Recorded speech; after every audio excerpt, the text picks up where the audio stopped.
दोस्तों नमस्कार। पिछले कुछ समय में देखें तो यूएन को लेकर भारत काफी आक्रामक नजर आ रहा है। यूएन रिफॉर्म और इसमें स्थायी देशों की मेंबरशिप को बढ़ाने व वीटो पावर को लेकर समय समय पर भारत की तरफ से बयान आते रहे हैं। हमने भी पिछले कुछ ही दिनों में इस पर आए बयानों पर विभिन्न पोस्ट के माध्यम से आपसे जानकारी साझा की। भारत के विदेश मंत्री एस जयशंकर यूएन रिफॉर्म को लेकर लगातार आक्रामक रुख अपनाए हुए है। भारत चाहता है कि लंबे समय से चली आ रही इस व्यवस्था में जरूरी बदलाव किए जाएं। वहीं अब इसे लेकर एक नया बवाल खड़ा हो गया है। दरअसल यूएन में भारत के स्थायी काउंसलर ने एक बड़ा बयान दिया है जो कि यूएन के स्थायी सदस्यों को लेकर नहीं बल्कि वीटो पावर को लेकर आया है। इस बयान के आने के बाद यूएन के स्थायी सदस्य परेशान हो उठे हैं क्योंकि भारत की तरफ से इतना आक्रामक और मजबूत बयान पहली बार आया है। यह पूरा मामला क्या है, इस पर शुरू करते हैं हमारी आज की पोस्ट। दरअसल यूएन में भारत के परमानेंट मिशन काउंसलर प्रतीक माथुर ने संयुक्त राष्ट्र में बयान देते हुए कहा कि यूएन नेशन में होने वाले रिफॉर्म के बाद सभी नए देशों को वीटो पावर मिलनी चाहिए और अगर ऐसा नहीं किया जाता है तो वीटो पावर को हमेशा के लिए अबोलिश कर देना चाहिए। भारत अब खुलकर कह रहा है कि सभी परमानेंट सदस्यों को वीटो पावर मिलनी चाहिए, नहीं तो किसी भी देश के पास यह अधिकार नहीं हो, क्योंकि यह लोकतांत्रिक मूल्यों के खिलाफ तो है ही। साथ ही भारत ने अफ्रीकी देशों का हवाला देते हुए कहा कि आज कई अफ्रीकन देश यूएन में हो रहे अन्याय के खिलाफ आवाज उठाने लगे हैं कि आखिर सिर्फ 5 चुनिंदा देश ही इसके परमानेंट सदस्य क्यों हैं और इन्हीं के पास वीटो का अधिकार कैसे रह सकता है, क्योंकि ये इंटरनेशनल लेवल पर निर्णय लेने की क्षमता को एक तरफा बना सकते हैं जिसे हम किसी भी तरह डेमोक्रेटिक नहीं कह सकते।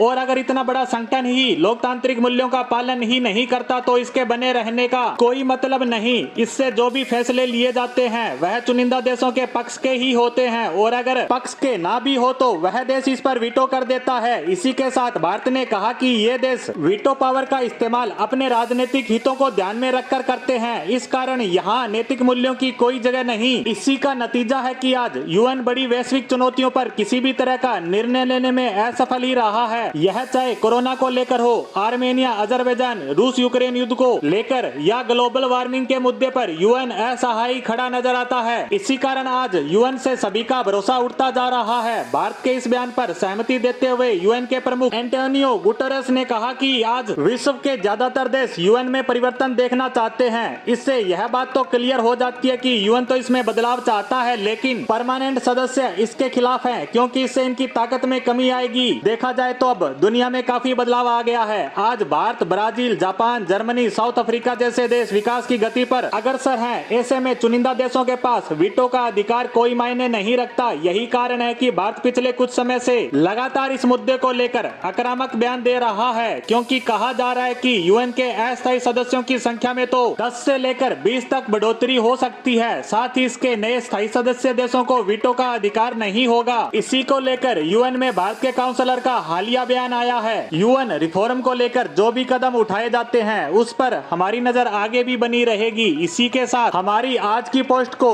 यहीं समाप्त करते हैं। धन्यवाद।